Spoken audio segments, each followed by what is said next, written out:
¿Qué harías si descubrieras que el verdadero monstruo no se esconde en las sombras, sino que duerme bajo tu propio techo, en tu propia cama? Esta es la historia de un hombre que lo tenía todo, pero estaba a punto de perder lo único que realmente importaba.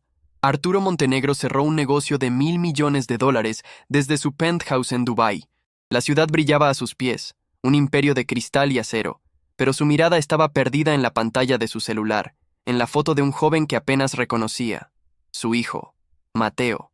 El éxito tenía un sabor amargo, el sabor de la soledad. Cada ciudad era la misma oficina, cada victoria, un eco en su mansión vacía. La culpa, como una sombra persistente, lo seguía a todas partes, recordándole la promesa rota a su difunta esposa de cuidar a su hijo. Consumido por un arrepentimiento repentino, canceló su siguiente vuelo a Singapur y tomó un jet privado de regreso a casa, sin avisar. Necesitaba por una vez no ser el proveedor, sino el padre. Anhelaba romper el silencio ensordecedor que el dinero había construido a su alrededor. Al entrar en la mansión, una tensión palpable flotaba en el aire. No había saludos, solo un silencio pesado. Siguió el sonido de voces alteradas que venían de la biblioteca, un santuario de paz ahora convertido en un tribunal improvisado y cruel. Allí, presenció una escena que congeló la sangre en sus venas. Su esposa, Isabela, sostenía un libro de arte con desprecio. Frente a ella, Mateo, su hijo, temblaba, con los ojos llenos de un miedo que ningún joven debería conocer. La acusación era fría y cortante. Arruinaste este libro a propósito. Eres un malcriado. Siseó Isabela, sus palabras como dagas. Tu comportamiento errático demuestra que necesitas disciplina. Quizás un internado en Suiza te siente bien. El exilio, ese era su plan, alejar al obstáculo hacia la fortuna. Entonces, una tercera persona intervino. Era Elena Vargas, una de las empleadas, una mujer de Oaxaca cuya presencia solía ser invisible. Con una calma que desarmaba se interpuso. Señora, fui yo, dijo con voz firme. Estaba limpiando y derramé el café por accidente. El joven Mateo no tuvo la culpa. Isabela, furiosa por ver su autoridad desafiada, giró su veneno hacia Elena. La humilló con palabras crueles sobre su origen y su torpeza, y con un gesto despectivo, la despidió. Recoge tus cosas y lárgate. No quiero volver a verte en mi casa. Arturo, oculto en el umbral, sintió como si el suelo se abriera bajo sus pies. Vio la crueldad en el rostro de su esposa, el dolor silencioso en la mirada de su hijo, y la increíble dignidad de una extraña que arriesgó todo para protegerlo. Una historia que te hará creer en el destino y en la justicia. Suscríbete para no perderte ni un detalle de este drama que te dejará sin aliento. Antes de continuar, dime, ¿desde dónde estás viendo este video? La injusticia era tan clara, tan brutal, que le robó el aliento.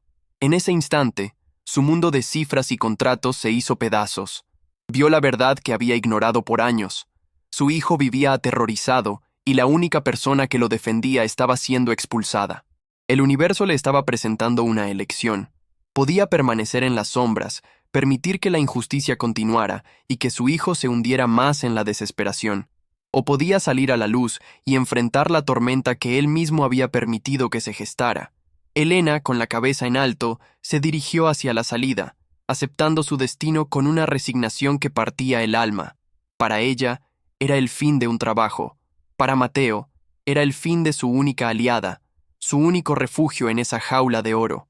Arturo sintió un impulso que no había sentido en años, una mezcla de rabia y protección. Este no era un negocio que pudiera delegar, era su hogar, su sangre, su honor lo que estaba en juego en ese pasillo silencioso y tenso. ¿Qué haría ahora este titán de los negocios?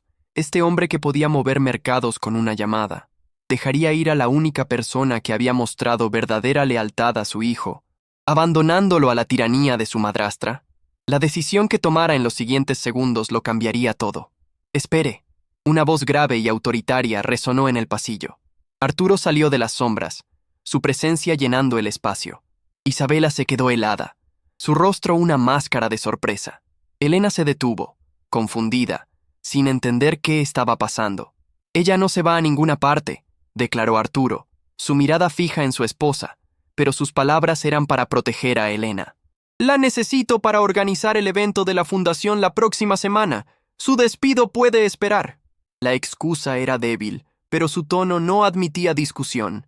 Isabela, atrapada en su propia mentira, no tuvo más remedio que asentir, pero una furia helada se instaló en su corazón. Había perdido el control, y la presencia de esa empleada se había convertido de repente en una afrenta, en un recordatorio de su humillación. Así comenzaron los días de observación. Arturo se convirtió en una sombra en su propia casa, un espectador del pequeño mundo que Elena y Mateo habían construido. Los veía en el jardín, donde ella le enseñaba los nombres de las plantas de su natal Oaxaca. Veía a su hijo sonreír, una sonrisa genuina que el dinero no había podido comprar. Escuchaba sus risas, un sonido casi olvidado en los pasillos de mármol de la mansión. Elena no le daba lujos, le daba algo mucho más valioso, su tiempo y su atención. Las noches se convirtieron en su refugio. Arturo la encontraba en la cocina, preparando un té de hierbas, y las conversaciones fluían. Ella nunca acusó a Isabela directamente, su dignidad era demasiado grande para eso. En cambio, hablaba de Mateo con un cariño que conmovía a Arturo. Al joven Mateo le encanta mirar las estrellas, le dijo una noche, su voz suave. Dice que busca la más brillante, porque cree que desde ahí lo cuida su mamá. Cada palabra era una revelación, un doloroso recordatorio de todo lo que se había perdido como padre. Arturo, el hombre que negociaba con presidentes, se sentía un completo novato. Aprendía de su hijo a través de los ojos de una mujer que, sin tener nada, entendía el verdadero significado de la riqueza. El respeto que sentía por ella se transformaba lentamente en algo más profundo. Ella le hablaba de los miedos del muchacho, de su soledad en los enormes cuartos vacíos, de cómo se aferraba a los pocos recuerdos que tenía de su madre. Elena no solo cuidaba al joven, sino que también protegía su alma, su esencia. Arturo comenzó a ver el mundo a través de los ojos de ella. Vio la crueldad en los gestos de Isabela, la indiferencia en sus palabras, la calculada negligencia. Se dio cuenta de que su hogar no era un santuario, sino un campo de batalla silencioso. La conexión entre ellos se hizo innegable, un lazo tejido con confidencias nocturnas y miradas de entendimiento. Él empezó a ver al hombre detrás del millonario, y ella, con su bondad, le estaba devolviendo el alma que había perdido en el camino. Pero esa creciente cercanía no pasó desapercibida. Isabela los observaba desde la distancia, su mente tejiendo un plan cada vez más oscuro. La gratitud en los ojos de su esposo hacia esa mujer era una amenaza directa a su posición, a su futuro. Si no podía deshacerse de Elena por las buenas, lo haría de la forma más cruel posible. Atacaría lo único que esa mujer poseía, su integridad, su honor. Y para ello, usaría el arma más dolorosa que pudiera encontrar en esa casa. El plan de Isabela era diabólico en su simplicidad.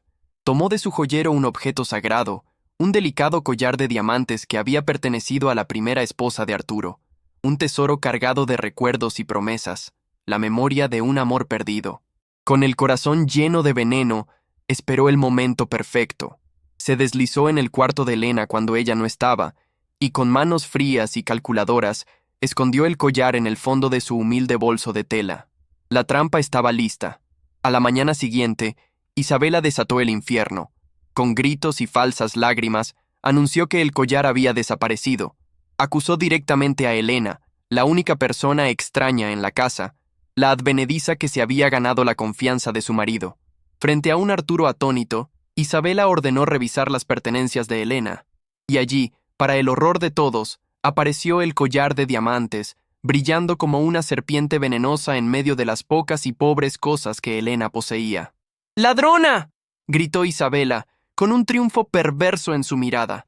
Te di mi confianza y me pagas robando lo más preciado de esta familia, el recuerdo de la difunta señora Montenegro.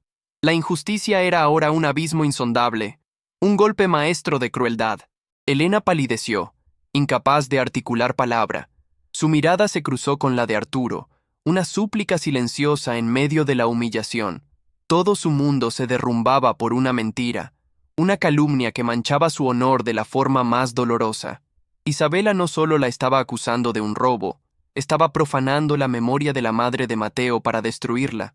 Estaba usando el pasado sagrado de Arturo como un arma para asegurar su futuro. El riesgo había escalado a un punto de no retorno. Dale like si quieres saber cómo esta noche cambiará sus vidas para siempre y si crees que el amor puede vencer cualquier mal. El aire en la habitación se volvió pesado, irrespirable. La acusación flotaba entre ellos, venenosa y casi irrefutable. La evidencia estaba ahí, fría y brillante, en contra de la palabra de una simple empleada. Isabela llamó a la seguridad, su voz goteando una falsa indignación. Llévensela, entréguenla a la policía. No quiero a una criminal bajo mi techo ni un segundo más. Cada palabra era un clavo en el ataúd de la inocencia de Elena. Mateo, que había escuchado los gritos, apareció en la puerta con el rostro lleno de pánico. Vio la escena, el collar en la bolsa de Elena, la mirada triunfante de su madrastra y la desesperación en los ojos de su única amiga. Elena no lloraba. Su dolor era demasiado profundo para las lágrimas. Se mantenía erguida, con una dignidad que era su única defensa. Pero por dentro, su corazón estaba hecho pedazos. Había luchado toda su vida por mantener su honor intacto. Ahora, todo estaba en manos de Arturo. El hombre que había aprendido a confiar en los contratos y en los números, ahora tenía que juzgar algo mucho más complejo, el alma de una persona. ¿Creería en la evidencia fabricada o en la verdad que sentía en su corazón? Isabela sonreía para sus adentros. Había ganado, había arrinconado a su marido y se había deshecho de la amenaza. O eso era lo que ella creía. No conocía la transformación que se había operado en el alma de Arturo durante esas últimas semanas. Él miró a Elena, a su dignidad inquebrantable en medio de la tormenta. Luego miró a su hijo, aterrorizado. Y finalmente miró a Isabela, y por primera vez vio el monstruo que se escondía detrás de la fachada de esposa perfecta. La trampa estaba armada. Contra Elena había la palabra de una esposa respetada y la evidencia de una joya en su bolsa. A su favor, apenas la dignidad silenciosa en su mirada. Arturo enfrentaba la decisión más importante de su vida. ¿Acaso creería en la lógica fría que lo llevaría a entregar a la única protectora de su hijo a la policía? ¿O seguiría esa nueva intuición, esa voz que le susurraba que la verdad más profunda no puede ser comprada, ni poseída, ni manchada? El silencio se prolongó, cargado de tensión. Cada segundo parecía una eternidad. El futuro de 3 personas pendía de la decisión de un hombre que, finalmente, estaba siendo forzado a elegir entre el poder que siempre tuvo y la justicia que nunca había defendido. «¡Alto!», ordenó Arturo. Su voz no era la de un esposo confundido, sino la de un director general tomando control absoluto. Los guardias se detuvieron. Se giró hacia Elena, y por primera vez en años, sus ojos no reflejaban poder, sino una profunda y sincera disculpa. «Usted no irá a ninguna parte». La transformación estaba completa. El millonario solitario había muerto en ese instante, y en su lugar nació un hombre dispuesto a todo por proteger a su familia. Ya no usaría sus recursos para acumular más poder, sino para desmantelar la red de mentiras en su propio hogar. Arturo sabía que Isabela, en su arrogancia, había cometido un error fatal. Creía que las cámaras de seguridad de ciertas áreas de la casa estaban desactivadas, un detalle que él nunca corrigió. La evidencia que necesitaba no estaba en las palabras, sino en las imágenes silenciosas. El escenario para la justicia sería el evento de la fundación, una gala benéfica donde la élite del país se reuniría. Isabela, radiante y ajena a su destino, subió al escenario para dar un discurso sobre la importancia de la familia y los valores. La ironía era casi poética. Arturo la dejó hablar, permitiendo que se enredara en sus propias mentiras. Y justo cuando ella estaba en la cima de su hipocresía, él hizo una seña. La enorme pantalla detrás de ella, que mostraba el logo de la fundación, de repente cambió de imagen. El público guardó silencio. La primera imagen era clara: Isabela, entrando sigilosamente al cuarto de Elena. Luego, la cámara la captó metiendo el collar de diamantes en el bolso de tela. La traición quedó expuesta en alta definición, sin lugar a dudas. Pero había más. Arturo proyectó una secuencia de clips grabados durante meses. Se veía a Isabela insultando a Mateo, diciéndole que era una decepción, un estorbo. El abuso psicológico, antes oculto, ahora era un espectáculo público e innegable. La humillación era total. Isabela se quedó sin voz, su rostro se descompuso en una máscara de horror al verse expuesta frente al mundo que tanto se había esforzado por impresionar. El murmullo de la multitud se convirtió en un rugido de desaprobación. Su mundo de apariencias se derrumbó en segundos. Arturo subió al escenario, tomó el micrófono y se paró junto a su esposa congelada. «La verdadera caridad», dijo con una voz tranquila pero llena de acero, «empieza en casa, y en mi casa, la mentira y la crueldad ya no tienen lugar. Entonces se volvió hacia la multitud, donde Elena estaba de pie junto a Mateo, dándole la mano. Ella no miraba con odio, sino con una serena tristeza. Le había dado al muchacho la fuerza para no temer más. Arturo llamó a su hijo al escenario. Con una voz temblorosa pero firme, el joven miró a su padre y dijo las palabras que sellaron el destino de Isabela. Sí, papá, todo es verdad. La simple confirmación de un joven herido fue más poderosa que cualquier evidencia. El clímax fue devastador para Isabela. Fue despojada de su estatus, de su nombre, de su fortuna. Arturo, frente a todos, le pidió que abandonara la casa esa misma noche. La derrota no fue solo social, fue absoluta. Su imperio de mentiras había caído. La justicia, al fin, había llegado. No fue una justicia de tribunales, sino una justicia moral, pública y aplastante. El antagonista había recibido su merecido, y la heroína, aunque silenciosa, había triunfado a través de la verdad. Una vez que el escándalo se calmó y la multitud se dispersó, Arturo se acercó a Elena y a Mateo. Los miró a los dos seres que le habían devuelto el alma, y las palabras que salieron de su boca no eran de un jefe, sino de un hombre arrepentido. «Perdónenme», susurró, el corazón en la mano. «Estuve ciego por demasiado tiempo. Elena, usted me enseñó lo que significa la lealtad y el coraje. Y Mateo, hijo, te prometo que nunca más estarás solo». La tensión acumulada durante semanas se rompió en un abrazo. Ese abrazo, entre los tres, fue la verdadera recompensa. Fue la promesa de un nuevo comienzo, de una familia forjada no en la sangre o el interés, sino en el respeto mutuo, la bondad y el amor que había nacido en medio de la adversidad. La declaración de amor no fue solo de palabras, fue un compromiso de vida, un juramento de que a partir de ese día, su riqueza serviría para construir un hogar, no una jaula dorada. La libertad de Elena era ahora la libertad de todos. 6 meses después, la fría mansión de la ciudad era solo un recuerdo. La escena era ahora una hermosa casa de campo en Valle de Bravo, rodeada de árboles y el sonido de la naturaleza. El sol de la tarde bañaba el jardín en una luz dorada y cálida. Arturo ya no vestía trajes caros, sino ropa cómoda mientras preparaba una carne asada en el jardín. Su risa resonaba, una risa genuina y libre. Había encontrado la paz no en un contrato multimillonario, sino en el simple acto de cocinar para su familia. Elena, a su lado, preparaba una ensalada con ingredientes de su propia huerta. Su rostro irradiaba una felicidad serena. Ya no era la empleada, sino la dueña de ese hogar, la mujer que había sanado a un rey roto y a su príncipe olvidado. Mateo corría por el césped con un perro que habían adoptado, su risa mezclándose con la de su padre. El miedo en sus ojos había sido reemplazado por una chispa de alegría y confianza. Finalmente, era solo un joven disfrutando de la vida. Eran una familia real, unida por las cicatrices del pasado y la promesa de un futuro brillante. Arturo había aprendido la lección más importante de su vida, que la verdadera riqueza no se cuenta en acciones o propiedades, sino en momentos de amor compartido.